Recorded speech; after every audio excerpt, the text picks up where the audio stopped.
Pints with Jack, Season 4, Episode 23. Bonus episode, New Year special, Home by Another Way.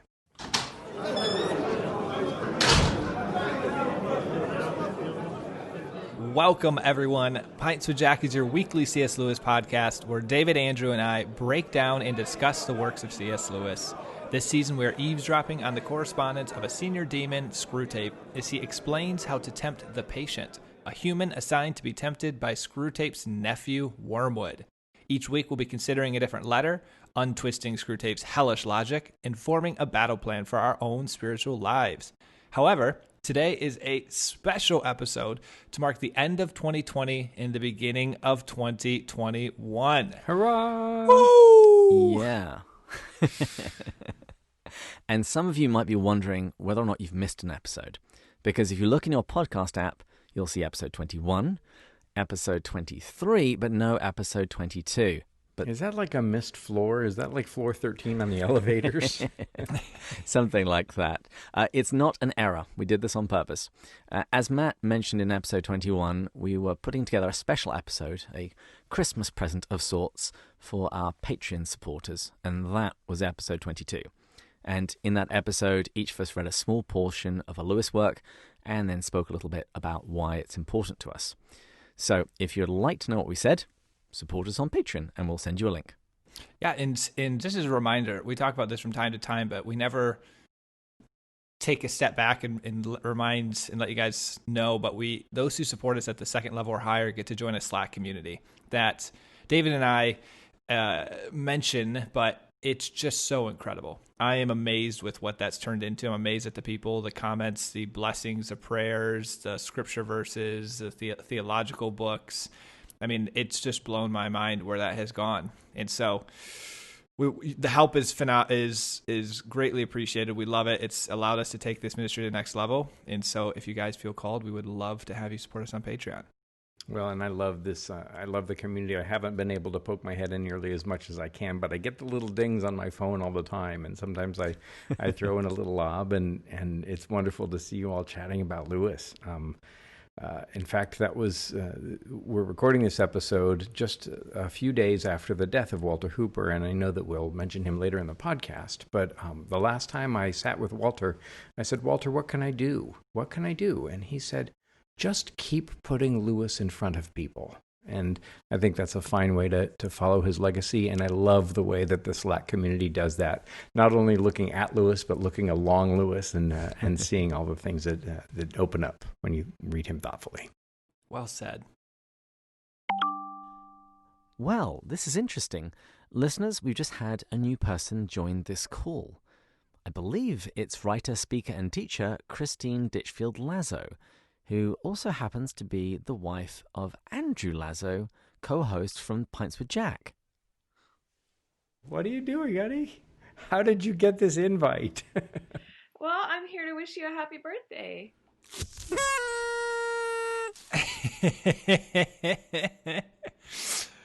This is a happy birthday for you, Andrew. Oh. I can see where you're confused. Today's episode will come out on your actual birthday. Oh. He's like, what is going on? That's why she was putting on makeup. Best day ever. Happy birthday, honey. Andrew, is this your 35th birthday? This is my 35th birthday for the 20th time. Oh, wow. There are now spaces that I get to park in that you all don't get to park in. So, Plus, we get free meals like everywhere. oh my gosh, let's go to Denny's, honey. I'll put in my teeth. Where's my walker? Oh, that's so good. Wonderful. Well, thank you, Kristen, for popping in, and we'll look forward to seeing you hopefully at the end of this season when we can draw on your Narnia knowledge to talk to us about the silver chair. Wonderful. I'm looking forward to it. Bless you. Nice to meet you. You all are sneaky. Well, now we've got that done, we may now carry on with today's episode. So, as Matt mentioned, this is a special episode, and like our Christmas special, we're not going to be working our way through a particular Lewis book, although I'm sure he'll come up, most likely. We're doing a special episode to mark the new year, and our transition from the dumpster fire, which was 2020, to the year of promise and rainbows and fluffy kittens, which is 2021. Hey, can we say you say dumpster fire of 2020? I actually just saw today, and I thought it was so beautiful online, a video that's going viral of the first UPS and first FedEx truck leaving the Pfizer plant, actually here in Kalamazoo. It's 45 minutes outside my door, delivering the first vaccines, which is so incredible. Like, what a gift that to be able to put us in a better position in 2021 from this pandemic and to finally have conquered it. So it's kind of a cool day today as we record this. I almost got tears, and a sense of pride is that was happening, and a sense of hope and excitement. I love that you mentioned that, Matt, and I love that that's starting to happen. And I also love the way that Lewis kind of chucks us under the chin. Yes, it's been in some ways a terrible year, but in some ways it's been a fantastic year. And I think that even the pandemic and moving to Zoom has allowed so many churches to become so much more nimble. The church that I attend down here in Sarasota has actually grown in membership from people who will never move to Florida. And there are ways that I've been able to connect with people that I wouldn't have before. I know it's the death of snow days for everybody for the rest of their lives because there's now no reason to cancel school. But I think that it would be perhaps a little too hasty to just say, oh, 2020 was terrible and let's dismiss it all. Certainly, while we had an epidemic, it wasn't plague. And there have been worse years, and God is not done. God is always moving through history. This year didn't catch him by surprise. And I think that he plans to bear much fruit with some of the seeds that are planted. And I'm grateful for the way the three of us can kind of participate that to some degree too. And later in this episode, we will be looking back at 2020 and looking at some of the good things that happened. Yes. And although this is a special episode, we've still got to do our standard episode segments. But today I'm going to mix up the order a little bit. The quote of the week, we're going to do that first, and it comes from the Gospel of Matthew. When they saw the star, they rejoiced exceedingly with great joy. And going into the house, they saw the child with Mary his mother, and they fell down and worshipped him. Then, opening their treasures, they offered him gifts, gold, frankincense, and myrrh. And being warned in a dream not to return to Herod, they departed to their own country by another way. While this episode is being published during the Christmas season, depending on your denomination's liturgical calendar, Epiphany and the coming of the wise men is on the horizon. So we just thought that we would celebrate it a little early, and it also gave me an excuse to make the song of the week Home by Another Way by James Taylor. It's one of my favorite songs of his just because it's just so cute. I love that song. Actually, there's like 3 degrees of separation between me and James Taylor. And us, actually. Please explain. So James Taylor plays an Olson guitar. Jim Olson was a janitor in St. Paul, Minnesota, who was also a woodworker, and he began making guitars, and he really came to fame by making guitars for Phil Keaggy, who is, of course, the man who introduced me to C.S. Lewis's adult work. And so there we are. Every time you see James Taylor playing a guitar, it's a beautiful Olson guitar. I've actually been in his shop, and it's he makes these beautiful instruments. And I'm so glad, David, that you brought this song up. I love this song. James Taylor is one of my favorites, actually. He was the first record I got when I got a record player last year. And so as much as we all love to throw him out under bus for his Taylor Swift love, I do have some other quality taste. I just like Taylors. Some other Taylors that you like. Yeah, I like Taylors in general. If you could see James Taylor and Taylor Swift playing Taylors, you would just be the happiest man. Oh, that would be both sides of my personality all in one. I have actually seen James Taylor in concert, and he was wonderful. Oh, my goodness. For a man that's been playing lots of the same songs for decades, there was so much improvisation and variation on very, very well-known songs. It was delightful. Having traveled with a musician, and actually I saw James Taylor in Nashville, and Phil and Bernadette Keaggy were at that show too. That incredible energy, and he did 2.5 or 3 hours. And how many times has he played, Fire and Rain, or You've Got a Friend, all of that. And having traveled with a musician to make it fresh night after night, that's the real courage and accomplishment when you're out there on the road. And yeah, I agree with you. He did, and he surrounds himself with such amazing musicians. And this song in particular, I just adore it because In the song, James Taylor, he sings about how after meeting the Christ child, the wise men go home, but they go home another way. And so what he's doing is he's teasing out from the literal sense of Scripture, just that they went by a different route so as to avoid King Herod. He's teasing out the moral sense that encountering Jesus should result in a new way of living. So I just wanted to read a little bit of the lyrics, just in case somebody hasn't heard this song before. Oh, fantastic. Those magic men, the Magi, some people called them wise, or Oriental, even kings. Well, anyway, those guys. They visited with Jesus, they sure enjoyed their stay. Then warned in a dream of King Herod's scheme, they went home by another way. Yes, they went home by another way, home by another way. Maybe me and you can be wise guys too, and go home by another way. Ah, fantastic. Next time when I start running the podcast for our Christmas episode next year, maybe we can do a song by Bruce Cockburn called The Cry of a Tiny Babe. And he's got a line in there. It wasn't to the palace that the Christ child comes, but to shepherds and street people, hookers and bums. And so that's our company right there. Love that song, David. Yeah. Well, I'll drink to that. Since this is New Year, we just have free reign. Everybody gets to drink whatever it is that they want to drink. So needless to say, I'm drinking Lagavulin. Matt, Andrew, what are you going for? I didn't look at the notes again ahead of time, so I didn't realize we were picking everything. Sorry, hang on. You got to give me a moment to just recover from that shock. All right, you may continue. I'm drinking. So I'm drinking from my Advent calendar again. So it's a fresh one. It's called Tamdu.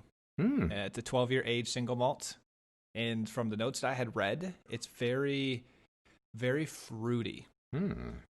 Well, I am about 800 miles away from my collections of scotch. I brought the box that Matt sent me at the beginning of the season, and I decided, even though we'll probably do this one all together, I decided to try the Kleinelish, the 14-year-old. So I'm gonna pour it right here.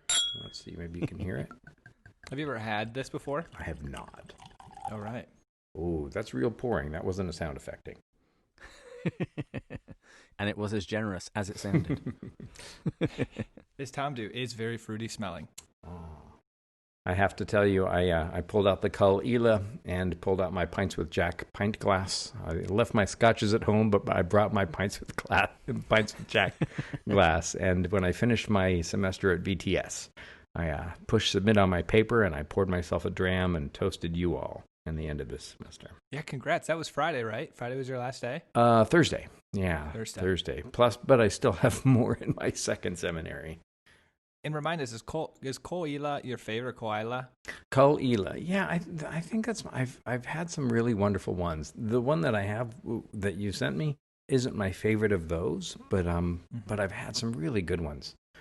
Had one with Malcolm Geit. I think it was it a 16? Yeah, it was a 16 on the night of the Memorial Stone in November 2013. Well, let's take a sip, guys. Ooh, that is fruity. Lagavulin is as beautiful and smoky as I ever remember. This is not smoky, but this Kleinelish has got a nice full body, and it's a little oily and a nice slow finish. I'm going to try a drop of water in there because the chemistry expert said I should. I'm enjoying this. It's definitely fruity. It's definitely moderate on the palate. It's medium length, and it's got I very much am loving the texture of oily scotches. Yeah. And so this has got that oiliness to it. It leaves this slipperiness on your tongue and your back of your throat. Oh, the drop of water does it again. It makes it all butterscotchy, and it mellows out the finish and just makes it more robust. I should start writing these books. Yes, they're mostly creative writing, just random metaphors and foods that doesn't taste anything like at all. But we do need a toast from you, Andrew. And as you mentioned, Walter Hooper recently passed away. This was C.S. Lewis's secretary and champion for the last 50 years. Absolutely. Yeah, he met Lewis the summer of 1963, and he was a native of North Carolina, Reidsville, North Carolina.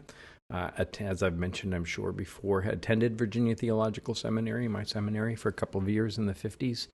got to know Lewis, moved to Oxford to kind of had planned to go and work with Lewis, and Lewis passed away while he was tidying up his affairs in the States, but did effect a move to Oxford, and from the death of Lewis on was custodian of literary advisor to the Lewis estate, and put out so many of Lewis's books. But he also, I've been struck by how social media flooded with pictures of people with Walter Hooper, and he always had that same kind of staid expression. Much like Lewis, not good at having his photograph taken. No, not very. But so many people had moments with Walter, and I was always stunned and expected that he would always expected him to say no. But every time I was coming to the UK, Walter always had time. One time, the only time he had for me during 2013, right after the Memorial Stone, because he was in such great demand.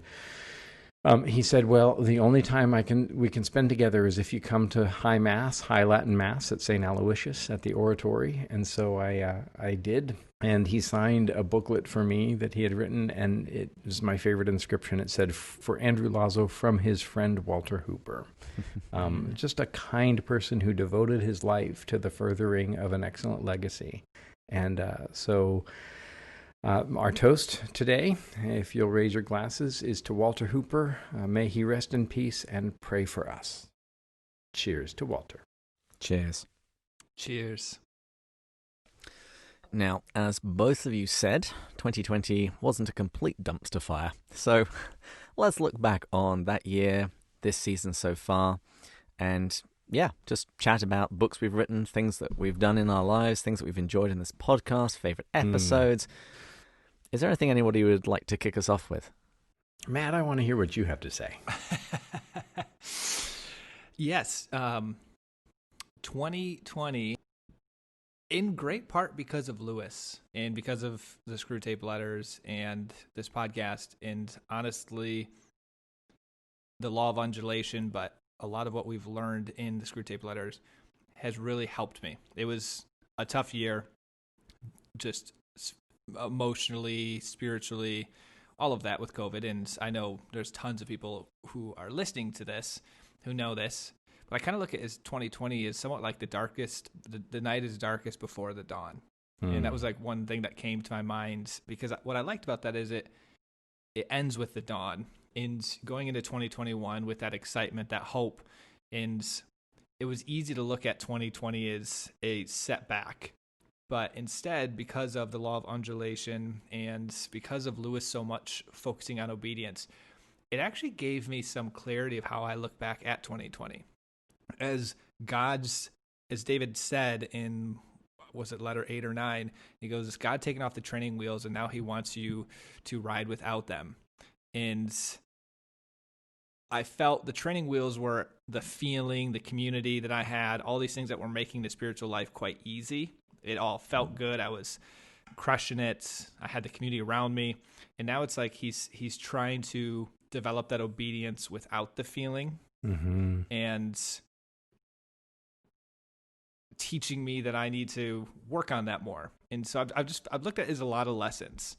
And so it's taught me the power of his grace. It's taught me my own weakness. If we think of Lewis from Mere Christianity, when he says you give it everything you got, and then once you fail, you throw up your hands and you say, "I need you," like that's kind of what 2020 was.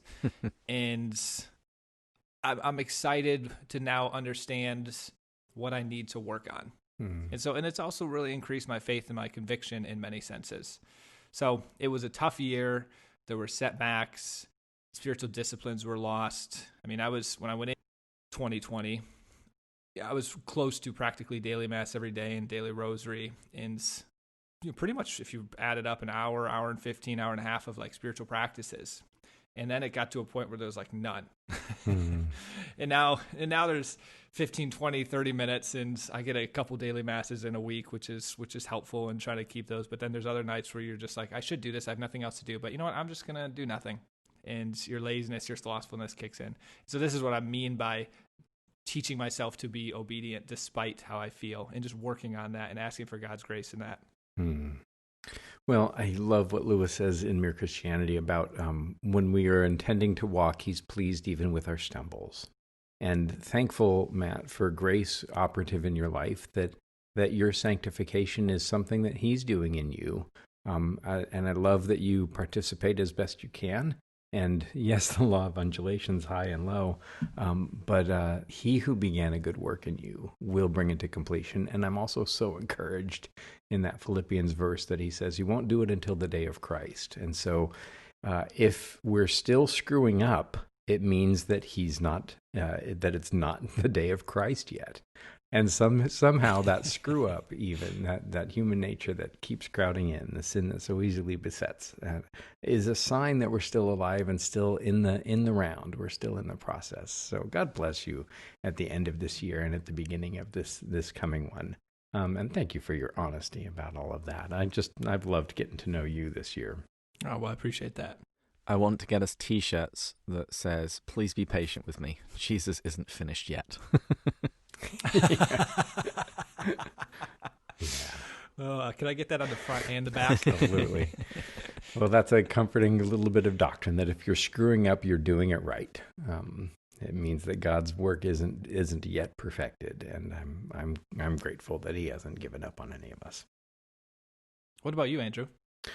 Oh my goodness, been a great year. I frankly have loved, especially joining this podcast officially. And I hope that you all will continue to have me. And I can think of a dozen reasons why you wouldn't. But Kristen, whenever I make a commitment to a new Lewis thing, she says, "Are you sure? Is this really how you want to spend your time?" Because with my personality type, I think there's always plenty of time for everything.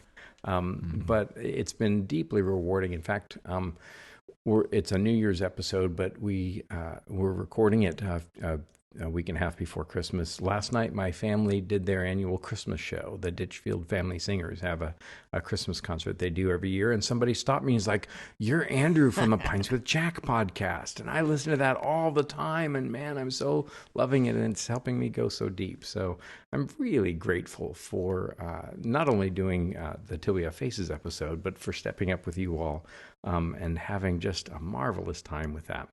Reading lots of stuff, of course, with seminary. 2 seminaries, but one of the highlights, I just got new vestments. So I got priest shirts that were custom made for me in England from Whipple, and I got a cassock. That's that black robe that Father Brown wears in the series, and that also was custom made for me. And I realized that when I get ordained as a priest, in maybe a couple of years, I'll probably be wearing one of those garments. And also have been seeing in the last year how it's not only the studies or the clothes that make the priest, but finding myself thinking in more priestly ways and being in situations where maybe I have a chance to be pastoral. And that's as surprising to me as it probably is to any of your listeners who know me. But it feels like I'm moving into this vocation and taking up new tools and finding opportunities to use them. And 2020 has been a marvelous year for that. Well, you have very soothing, calming, inspiring, authentic words, voice, language. I'm not even sure what is the right way to put it, but I'm so excited for when you become a priest and all that's completed, because you're going to be so good at it. You have the natural ability, just the way you speak. I always love to say when people speak words of life into you, or edifying words, and you definitely do that. Mm-hmm. Oh, well, thank you. It's kind of you to say. And I'm assuming that when you say this cassock was custom made, I'm assuming it's got custom pockets for you to keep your copy of Mere Christianity, Till We Have Faces. You can have the entire Lewis corpus surrounding you like the armor of God. Hey, I've got it locked safely in here. Actually, I regret not doing this. They had optional cuffs. They were an extra $42, and I couldn't come up with it. But they've got these cuffs that actually act as pockets, so you can put stuff in there. I've got pockets, and I've got just the flask for them. So, David, we should rewrite that verse in Scripture. That's the breastplate, the sword, this, and write it with Lewis works. Make it a Lewis edition. Exactly. That actually the armor of God. That would be a great project. Maybe we should throw that out to the Slack community. Which of Lewis's books is the breastplate of righteousness, and which is the the feet shod with the gospel of peace. Yeah, that would be a fun project. Well, it would have to be the helmet of Till We Have Faces with veil, optional extra. There you go. Yes, because if you agree that it's his best book, that is salvation. Well played, Andrew. You know, my favorite quote of Lewis is that I'm sure I read before, but it never struck me, and I've been thinking about it a lot. It was from Letters to Malcolm. I didn't come across it. Somebody tossed it out there, and I glommed onto it, as I do. I steal from the best and then call it my own. He says, "The truth is, I haven't any language weak enough to depict the weakness of my spiritual life. If I weakened it enough, it would cease to be language at all, as when you try to turn the gas ring a little lower still and it merely goes out." This is Lewis late in his life talking about the weakness of his own spiritual life. And so I'm struck, Matt, as you talk about your struggles, and we all face our humanity and our weakness and all the rest of it, that Lewis too passed through that valley as well. And that's comforting. And it's especially comforting to know that it doesn't depend on me. Yes. I'm learning that slowly. Actually, over the last couple of weeks, I've been reading for the first time Letters to an American Lady. And it starts off, it's fun, it's just a little bit of correspondence, but Lewis's letters writing about death in the final quarter of that book, phenomenal stuff. Mm-hmm. He says something like, "The train is about to leave the station. It's all rather solemn fun, isn't it?" I think that he got that attitude from St. Francis, who didn't he call it brother death? Yes, brother death of the body. Wonderful. What about you, David? Highlights of the year, things you've been thinking about? Well, I would have to say getting married was near the top, at least. Getting married was fantastic. Getting married during COVID time was a challenge, and it was very good at getting priorities straight, which I pray anyone who gets married from here on in, they will at least speak to at least one person who got married during COVID, because even though I haven't been married for very long, I think getting married in this time, it does give you a very clear sense of what is necessary and everything else that's an optional extra that's nice to have. But yeah, getting married has been fantastic. Now living with my best friend is awesome. It's just so much more convenient, If I want to chat in the middle of the night, she's right there. I can wake her up, and after I've put some tea underneath her nose, it's like, hey, I just had this idea. So that's been fantastic. Probably a lot less driving involved. Much less driving. It's far more convenient. One of my great achievements for the podcast, we are now on all the social media. And when I say all, I mean we now have a MySpace page. How did this come about? I remember when you said that, I'm like, what prompted David to create a MySpace page? Tell us more. It was in the episode on I Love to Laugh, where Lewis Screwtape speaks about humor. And I had my guest co-hosts, Adam and Dave from the Catholic Man Show. And I think it was Adam, one day, just out of sheer boredom, he went and created them a Catholic Man Show MySpace page. And I felt challenged. It's like, well, I'm not going to be outdone by them. So as soon as I finished that interview, I went to MySpace, signed us up. I've uploaded a few pictures. I'm not sure what else you can actually do on MySpace anymore, but we're there. That's fantastic. Imagine being the person who created MySpace and realizing you were so close to the multi-$100 billion idea that Facebook ended up becoming, but you just missed it somehow. Well, Tom, the MySpace guy, right? Yeah, Tom didn't do too close. badly. He's not a poor man. But at the same time, yes, I know what you mean. Although, since there's a great deal of pushback at the moment on the main social media sites, people are trying to move from Twitter to Parler, and people moving from Facebook, some of them go to MeWe. I actually think, no, everybody should be going back to MySpace. Let's go back to where all this began. Yeah. Well, I'm excited for this other achievement here, David. This is a big one. This is an exciting one because we haven't really announced it. No, we haven't. Unless you've done it when I haven't been on a recording. Oh, yes. No, the other thing that happened is that there's now a Pints with Chesterton podcast. Hooray! So what happened was Grace is one of our Patreon supporters, and on the Slack channel, obviously Chesterton comes up every now and again. And on one of the episodes, you, Matt, had mentioned that you had bought the name Pints with Chesterton and Pints with Augustine. And Grace got all excited, and she then started messaging my wife saying, we need to do this. And so, yeah, about at the time that we're putting this out, about a month ago, they recorded and published their first episode. So it's a slightly different format. Whereas we typically go through chapter by chapter, they're taking story by story, mostly, say, with the Father Brown stories, taking an hour episode to talk about one of them. And they're going to take several episodes to talk through Chesterton's longer work, things like Man Alive, Orthodoxy, The Everlasting Man. So they're going to take some more time with that. But it's really nice. And it's lovely to have a certain level of involvement in a podcast, but not have to do any of the recording myself. So when it comes down to my phone, it's like, yay, I have an episode to listen to. Plus, it also means I've now taught my wife how to do editing. So if ever I need some Pints with Jack work done, I now know where I can go. They did a phenomenal job. And I was so impressed with that first episode. I haven't gotten a chance to listen to the second one yet. It was so good. And listeners, this is all part of my master vision, my master plan that not even David knows about. But we're gonna eventually have the Pints podcasts Network. We'll have a Pints with Chesterton, Pints with Jack, Pints with Augustine. Yes, I own the rights to that too. And you better register Pints with Tolkien right now. That's a great call. I didn't do that, dude. There's a Tea with Tolkien. There's some others out there, so I don't want to step on their ground. Well, that was the funny thing about Chesterton. I could think of one podcast, Uncommon Sense, done by Del Alquist, who we had on this show. But it's amazing for somebody that is as popular as Chesterton. There actually really isn't much of a podcast presence. And Andrew, be careful with your desire to continue coming on here, because my plan is to eventually have you replace me so I can go do Pints with Augustine. No. Just marry well and have your wife do it.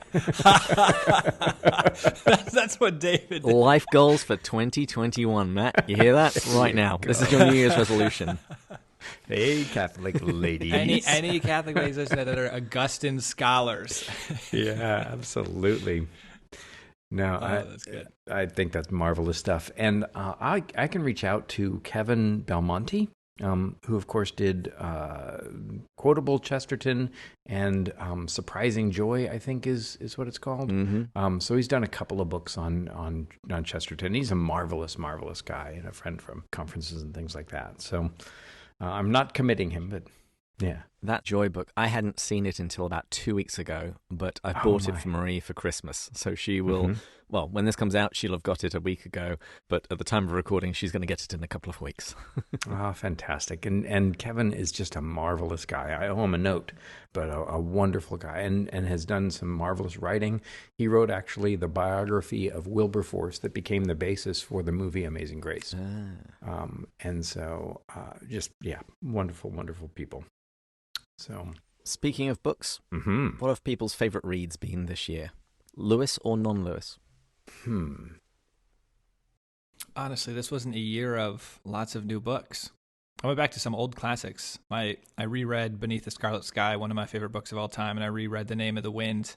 Oh, love that book. Oh, it's so good. So in the second one, I don't remember the name of the second one, but in anticipation of the third one, hopefully coming out soon. But one's fiction, one's historical fiction.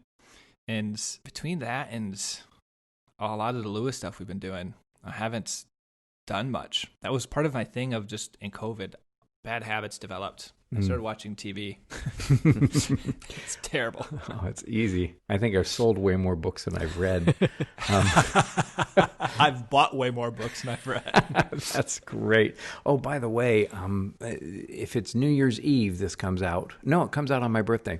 So Palgrave Macmillan is an academic press, and their books are normally $90, $100, but their hardbacks are all $19.99 right now.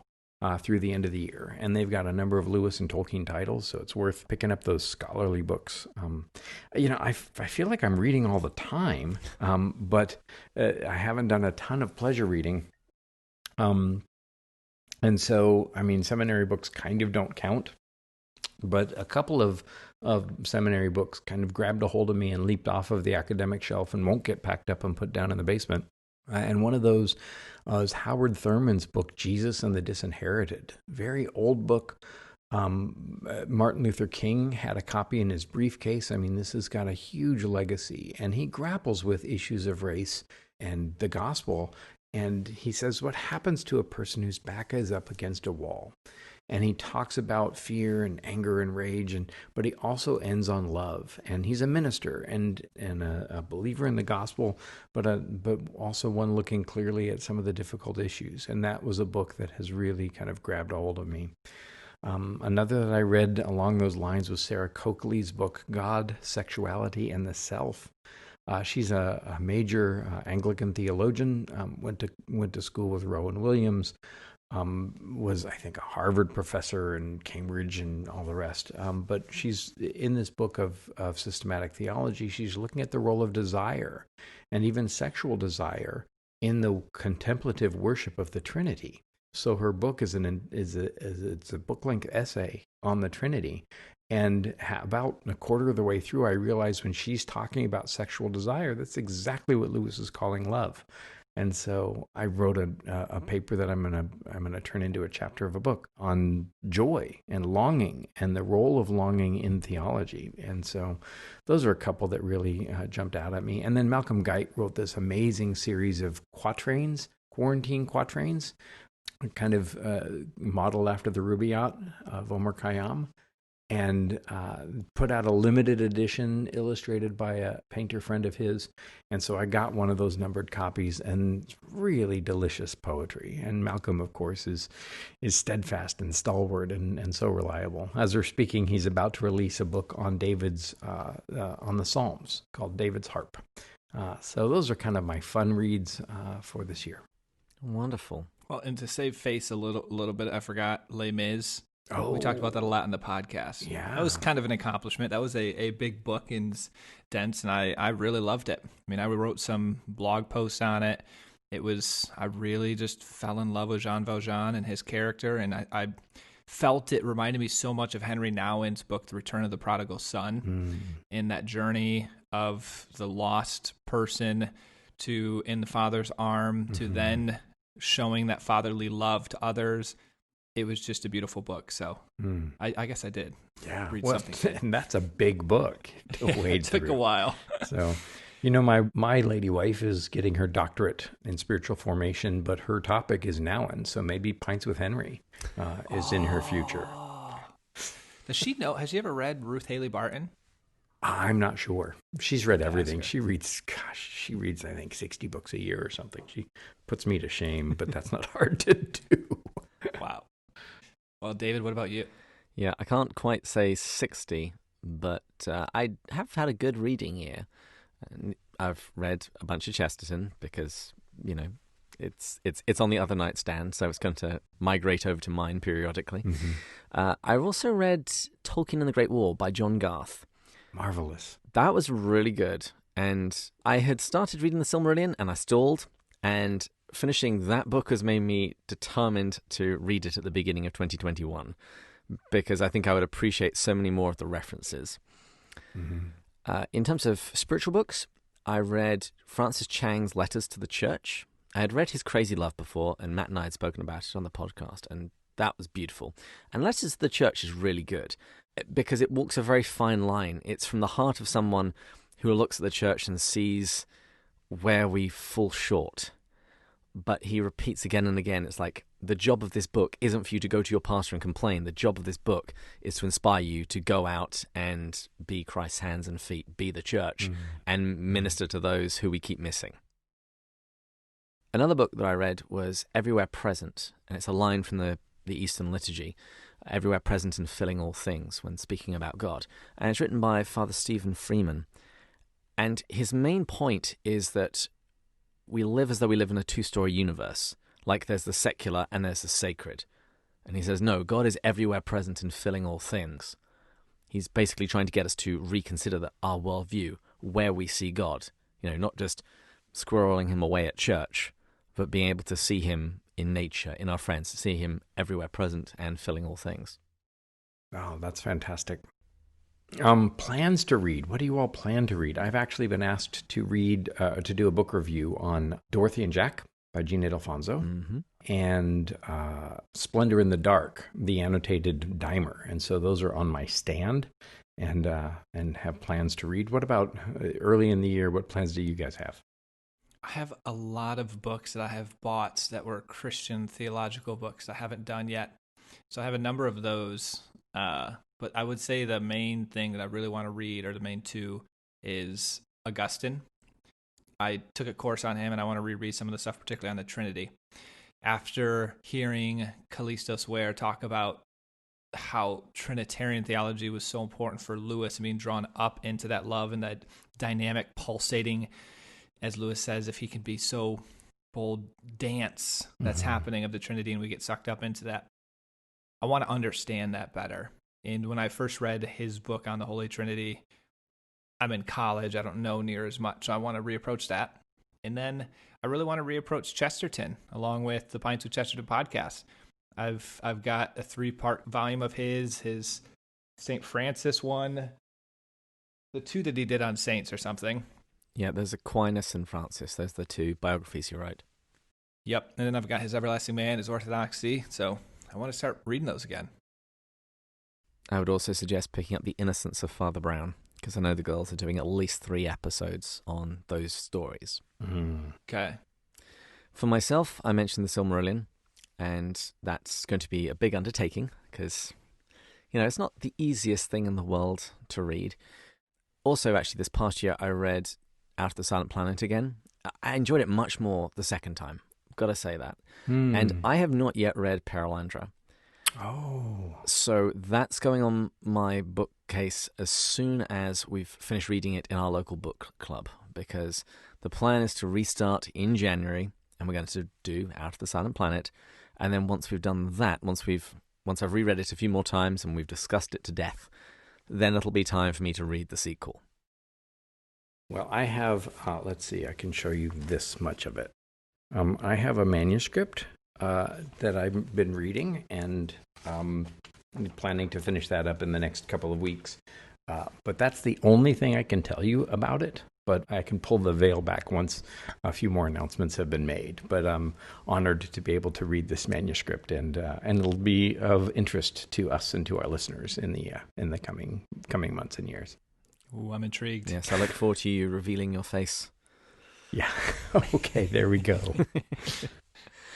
One other thing I thought would be kind of nice would just be to share some of the messages that we've had from listeners and share a couple of iTunes reviews. I was tempted to leave this until the end of the season, but this is quite a long season, so we might be going for a while and building up quite a backlog. One tweet that I saw fairly recently, her name is Elizabeth. I'm going to mispronounce her last name, Fusley. But she tweeted this: I see you, Father, trying a little sneaky sneak using Clive to tell us the story of C.S. Lewis's life during your homily without revealing who it was. Was it just me muttering at the back of the church, "It's Jack"? Who could say? I am too loyal of a Pints with Jack listener to fall for your traps. That's so good. Actually, just, what was it now? Probably 2 months ago, I went to Mass. It was out in the desert. It was just a house Mass that was happening. And the priest, I felt him gearing up towards talking about the argument from Desire and Sehnsucht. And I could just feel Marie's eyes just looking at me. I was like, I'm not going to respond. Not going to respond. Although it was rather perfect that I was wearing a Pints with Jack t-shirt at the time. Yeah. One thing that did warm my heart, a few episodes ago, I shared some haikus that I wrote when I was 10 or 11 years old, when one of my old teachers contacted my mother saying that she had found these and wanted to share them. And they were haikus, which was beautifully appropriate considering in season 2 I gave a haiku summary each week. Well, one of our listeners, Joel Horbacher, he wrote that he was inspired by listening to our season 2, and he got his middle school students to write haikus in their class. So all of those students, if you ever listen to this, you are welcome. And I am sorry. By the way, I think it was Rowdy who asked, and you forwarded the messages on to me, and it was one of those that just kind of flashed across my email. Somebody asked me for a more detailed discussion of the Anscombe debate and all of that. It was Francis. And, Francis, okay. So my apologies. I haven't had the time or the wherewithal to kind of dig really deeply in. Jerry Root is the guy to go to for that. And maybe when we do miracles, I'll roll up my sleeves and jump in. But Jerry's point on that is that Lewis, of course, had this debate with Elizabeth Anscombe. She argued about one of his philosophical arguments. She herself, a Catholic scholar, kind of trounced Lewis. He went back and revised chapter 3 of Miracles, but some people point to that as kind of the end of Lewis kind of doing apologetic work in his writing, or overt apologetics. And I don't know enough about philosophy and apologetics to really address some of that. But I owe a listener a reply. And so when we get around to Miracles, I promise I'll roll up my sleeves and dig all the way into it. I think it was primarily related to Lewis's use of causality, because that was her specialty, that was her wheelhouse. Mm-hmm. And she pulled him up on technical grounds because he was a little sloppy with his language. And I actually sent Francis a link to a recent All About Jack podcast episode when William replayed the interview that he had with Walter Hooper. And Hooper goes into that in a little bit more detail. And he said wonderful. that they really tried to play it off as the Christian man gets beaten by this feminist, skipping over the fact that she was, I think, mother of 7. Maybe she's Catholic, who knows? But yes, that it was very much overplayed. Yeah, and Jerry, I think his point was that Lewis is not all disturbed and bothered by it. But we also have to remember that his philosophical work was him kind of working out of his field, out of obedience. And it was he loved the cultural apologetics, I think, the indirect theology, as he calls it in a later letter. So anyway, all of that, a rabbit trail about me not responding to a listener with deep apologies. Well, we also had a message from Justin Patton, just saying that he was grateful for the work that we were doing, and he's often thought about making Lewis's non-fiction more accessible to modern people and particularly teens, because he does a lot of work with them. So I sent him the video series that Matt and I did back in season 1, when we basically broke down some of the key ideas in Mere Christianity. But well done, Justin, for bringing the next generation, schooling them in Lewis. We need that to happen. Why don't we read a couple of iTunes reviews? Matt, do you want to do the first one that says my favorite podcast? Yes. I was told by David that I had to write a review in between season 3 and 4. So wait, you could coerce this person, David? Well, if you remember on our final episode of season 3, I said that we were going to take a few weeks off, but I gave people homework in the meantime. So rather than sitting around complaining that there isn't an episode this week, go and write a review. Okay, good. I wasn't sure if this is a friend you twisted their arm. I'm like, well, no, this is just strangers that I've been coercing. So here it goes. Thank you, Matt and David. Andrew, he wrote this before you started. No worries. For being such wonderful reading partners and really helping me get even more out of the Lewis incredible, that's for Matt, works. You have tackled some of my most beloved. And we will tackle many more, God willing. Absolutely. Shall I read the next one? Go for it. So I got a 5-star review. The title was Great podcast. I've never been particularly religious. I wasn't brought up in the church, but recently I have embarked on a journey of spiritual exploration. I love the hosts and their interactions, and they are great guides as I read the works of C.S. Lewis. Well, God bless you for not only for that review, but for your willingness and your humility and your honesty to explore some of the things that weren't part of your background, and we pray that you find light upon your journey as you go. So what a wonderful review. It's lovely, isn't it? And if you have any questions, feel free Yes. feel free to shoot us an email at contact@pintsandjack.com. Absolutely. We'd love to. We've all been on this journey ourselves, and we've all probably had different books, different resources, different things that helped us. And so I think any of us would be happy to share any of our experiences or resources. And there's one more listener email that I just wanted to read out. I have some other things that I want us to discuss before we wrap things up. But this message was from Kim. First, I would like to thank you guys for creating a great podcast. I love C.S. Lewis, and with your podcast, I love his books even more. I found you this year, and I finished the book Till We Have Faces while listening to your episodes. I wouldn't have survived the book without you. Thanks so much. My sister, who listens to you also, just sent me one of your Pints with Jack t-shirts. Love it. Excellent advert for our lovely t-shirts. Why restrict buying gifts for people just at Christmas? It's the new year. Kick things off right. She goes on and says, I was wondering if you plan to offer a sweatshirt for your viewers who live in colder climates during the winter. I would love to be able to promote your channel snuggled in one of those during our colder months. Thanks again for all you do. Cheers. That is a fantastic question. We've spoken about increasing our merchandising a little bit, and a sweatshirt is definitely one of the items that we've talked about. So maybe if we get a little bit of time, we'll have a sweatshirt. And the other one I really want to do is a coffee mug. Yes. It's like a really nice one. Yes. I want a ball cap for sure, and I just want to see Matt wrapped up in a Pints with Jack snuggie. I had a Notre Dame snuggie. How did I know college. this? How could I have guessed? That is so me. You already know me too well, Andrew. Well, I'm grateful, Kim, that you survived Till We Have Faces. Here's a cheers to you for that. Yes. And to all the listeners who have sent us emails directly, who have left reviews, we actually read every single one of them. We have a section, we store them all. And we do that because it's so nourishing. It's edifying. When you do a ministry like this, it's beautiful to hear how people are receiving it. And so we want to thank all of you guys for doing that. And it's such a blessing to us to hear from you guys, and it makes it feel even more like a community. So genuinely, thank you guys so much for taking the time to write in.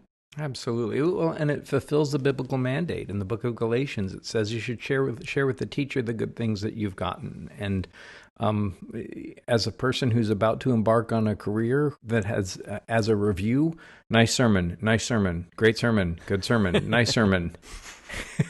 You're never really quite sure how you're doing. And I would always encourage my students, if they had a great teacher or whatever, to just put a note in the email, because we get lots of the other ones, at least as teachers. And so thankful that you would take the time thoughtfully to put your comments down, and we find that just a real encouragement. We do it out of great love. It's such a joy just to do it with these two guys. But to find that, whether it's the Slack channel or the Patreon supporters or just these reviews and emails, to find that it's connecting is just such a joy.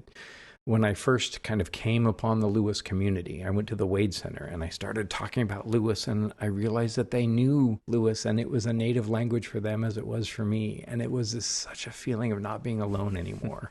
What you too. And yes, we too. And we so enjoy you all putting your notes in. Now, a couple of years ago when Matt and I first started this podcast, for our first Christmas episode, we shared with the listeners our family's Christmas and New Year's traditions. So since you've joined the podcast, I would wanted to know, does your family, either when you were growing up or now with your lovely wife, do you have any particular Christmas or New Year's traditions? Oh, thank you. Yeah. Growing up, not a whole lot. We weren't a church-going family, so that wasn't ever really part of it. But we were allowed to open stockings first thing in the morning before anybody was awake. But we never did presents until everybody was sitting down. And of course, we had the onerous thank you note list, and so you couldn't open a present until Mom was writing down the what you got. And dear Aunt Kathy, thank you for the socks again. They will be very useful. Much love. That was the worst thing about Christmas. I'm going to write the thank you notes afterwards. My wife's family, my wife's father was born in Canada and doesn't really like the climate. Loves the climate down here in Florida. Loves the heat, loves the humidity, loves the sun. It just suits him all the way down to the ground. He's a great golfer.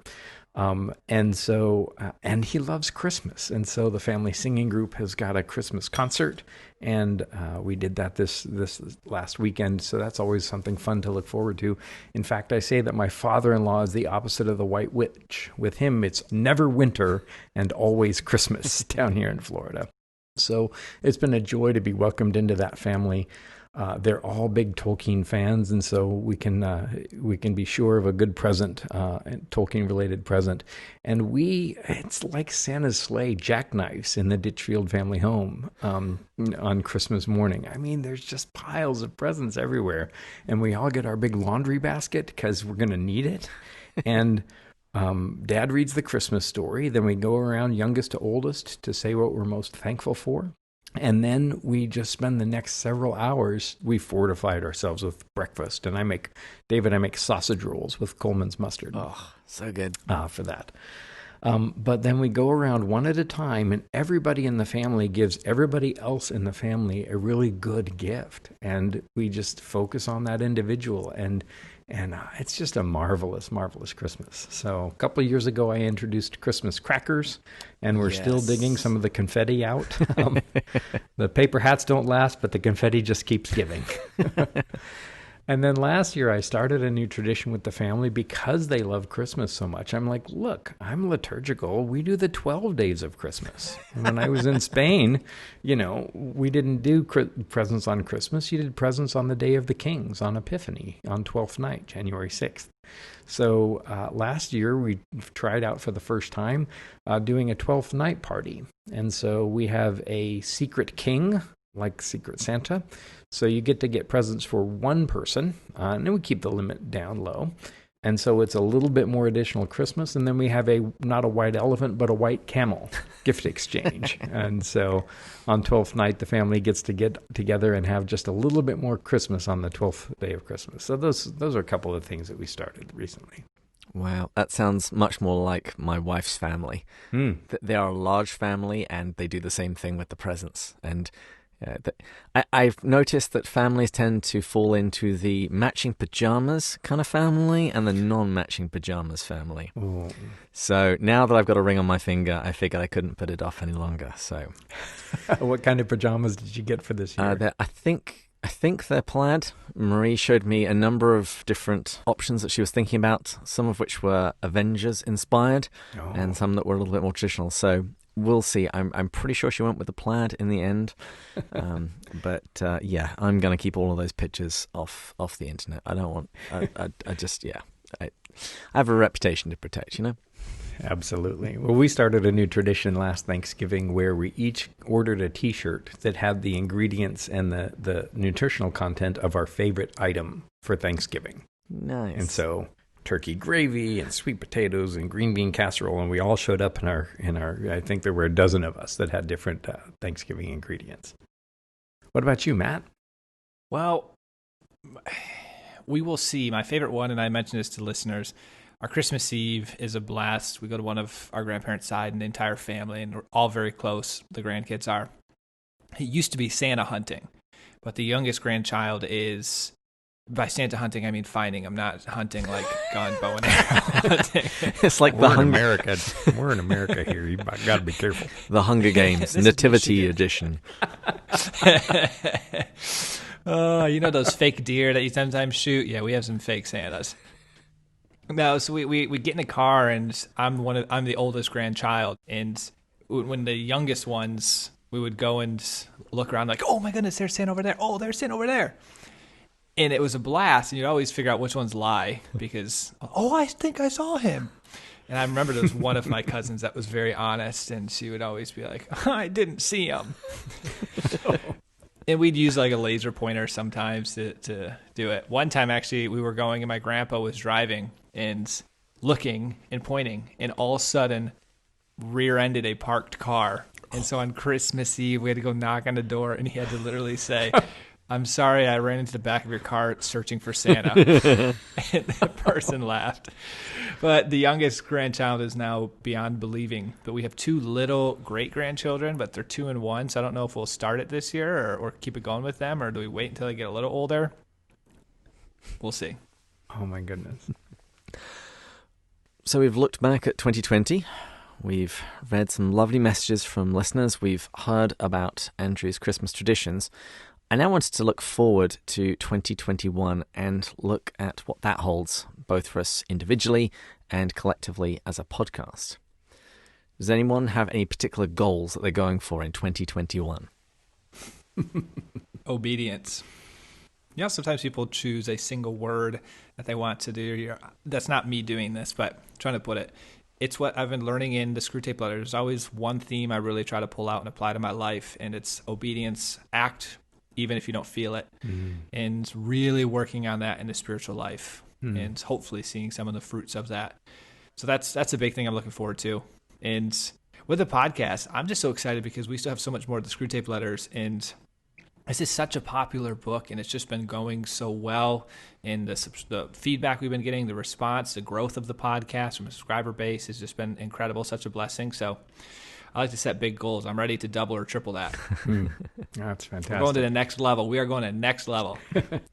Hey, Matt, a couple of things about that. My wife, before I met her, every year would pick a word, and then she would go on Etsy and have somebody design a ring for her with that word. And, sterling silver is pretty cheap to work with, and she would wear that every day of the year, and it would help her. And in fact, when we were courting, she gave me the ring from the year before, and that's what prompted me 17 days after I'd met her to ask her if she would marry me. And so that may be an idea if you need some help with that. And the root of that word is to hear. And so it's not about duty. It's about really hearing the loving God who is calling you to walk in ways that will give you life. And so for me, that makes it a whole lot less drudgery to know that obey means to really hear my loving Father and to walk in the way that he would have me go. I'm going to do this. I love this idea. Ah, that's great. And by the way, hearing you say that you proposed your wife in 17 days, was it 17 days after meeting her you proposed? We were on a radio interview. Steve Elmore from the C.S. Lewis Foundation had to bow out. We did a radio interview for women in C.S. Lewis, and I was invited. Steve was invited. He had to bow out, and Kristen subbed in, and that was December 5th of 2015. And then on December 23rd of 2015, I was in Florida to do some work with Max McLean. And we met for coffee, and we started talking, and we haven't stopped talking since.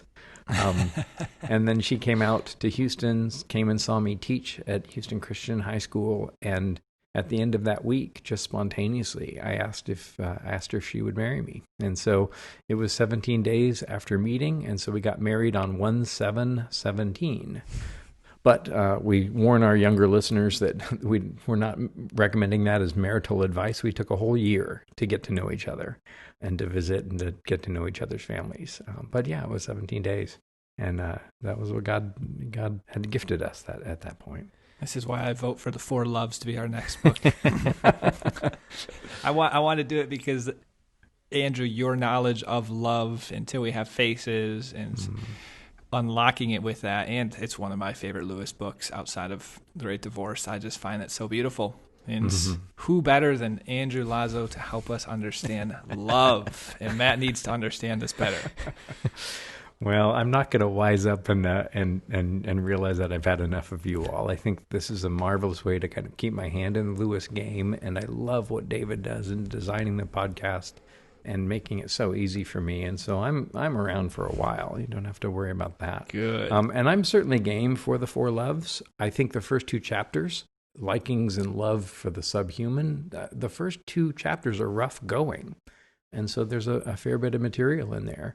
And of course, the recording of the Four Loves is actually a different talk than what actually became the book. So there's plenty there. But I'm also looking forward to maybe we'll start with a Narnia at some point. Well, we'll definitely be doing a Narnia book later this season. We'll be doing The Silver Chair, and we'll have your good lady wife. Yeah, my wife knew about that before I did. Oh, there's been a back channel for a little while now. I've been doing my planning. Okay, great. David, we should say right now, listeners, whoever's hearing this, email into us or tweet us or somehow get a hold of us, Instagram. And let's have people tell us what book they want to hear. I'm curious if there'll be one that wins out. That'd be great. The top ones in my mind are the Four Loves, Mm-hmm. because that one naturally follows on from Till We Have Faces. It's also reasonably short and substantial. We're talking about love, like the best thing in the world. So that's a good one. I'm also strongly tempted by Surprised by Joy, because we'll then have the opportunity to tell Lewis's story. Because a lot of the times when we're talking about the books, we will allude to some biographical details of Lewis.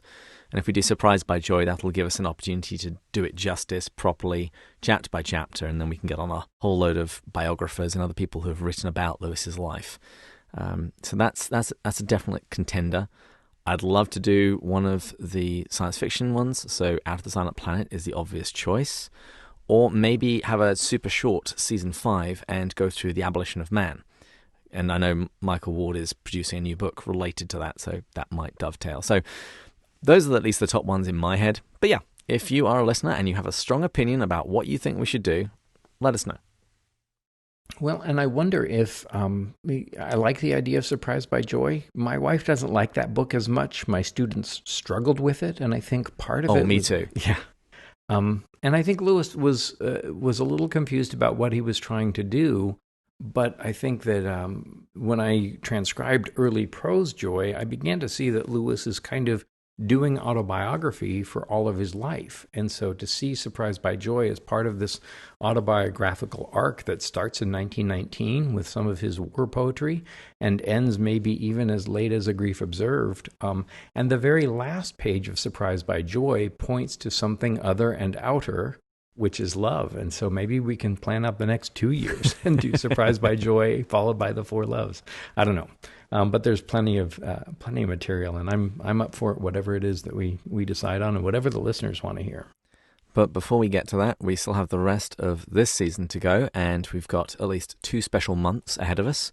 We'll be having a poetry month, and we'll have an Owen Barfield month. Owen Barfield, for those who are unaware, he was one of the Inklings, and his stuff is a little challenging, but we've got some great guests coming on, including his grandson, to tell us about this guy and his writings.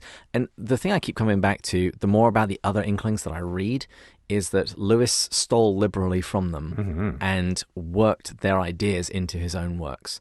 And I think that's definitely true of Charles Williams. I think it's definitely true of Owen Barfield. And so just for myself, I'm really looking forward to that month to really try and wrap my head around some of the ideas that Barfield was playing with and that Lewis then stole and purified and maybe nudged over a little bit more into more traditional Christian orthodoxy. Well, here's a little teaser for listeners. In the notebook that contained early prose Joy, Walter let me see it when I visited his house at one point, and he photocopied some pages. And there is, in Owen Barfield's hand, an Owen Barfield original poem in Lewis's notebook that I transcribed and then sent to the Inklings collection at Azusa Pacific. And I've had some conversation with Owen, the grandson, about that. And then Diana Glyer and Charlie Starr recently at a Northwind class said that poetic diction is in some ways one of the real cornerstones of the Inklings. And I haven't dived into that yet, so I'm looking forward to Owen Barfield month for certain. And also Poetry Month, and we're having Malcolm Geit, someone that you've mentioned quite a bit recently, and you said he also wrote you a sonnet. No, I wrote a sonnet. Malcolm's been a friend for years, and so one Thanksgiving, Matt, it was actually the month before I met Kristen, and I woke up on Thanksgiving morning feeling very lonely and alone. And trying to turn that sadness into Thanksgiving, I wrote a sonnet, which turned into kind of a blessing or a grace for the day. And I sent it out to Malcolm and to a couple of other friends, and they helped touch it up for me. And then I said, Malcolm, would you mind recording this? And he did. And so it was actually my words, but Malcolm recording it, which will make the phone book sound wonderful in his voice. And so, that's what that was all about. Oh, wonderful. Okay, well, I think that's a good note to end on. We've looked back, we've looked forward, and now it's time to step into 2021. Listeners, please find us on all of the social media. That means Facebook, Twitter, and now MySpace. Please purchase Pints with Jack merchandise for your loved ones so they know that you really care. You know, words and heartfelt sentiments are good, but Nothing really replaces stuff, you know? Wow, spoken like a true American. And we would like to thank all of our top-tier supporters, Jeff, Chris, John, Kate, and Rowdy. Well, before we sign off, too, I'd like to offer a word of benediction, mostly because it's what I need most to hear and to follow. And so I'll challenge our listeners, challenge my co-hosts, challenge myself, please God. Let us busy ourselves in the coming days and months and year. Let us busy ourselves with love. Let's keep remembering to forget ourselves, to turn outward, to turn towards others and love them and love God. And mostly, let's spend this year focusing as much as we can, paying enormous attention to the unfathomable love that God has for each of us. Amen? Amen. Amen. And friends, please join us next time when we'll be going Further up and further in. cheers. Cheers. Cheers.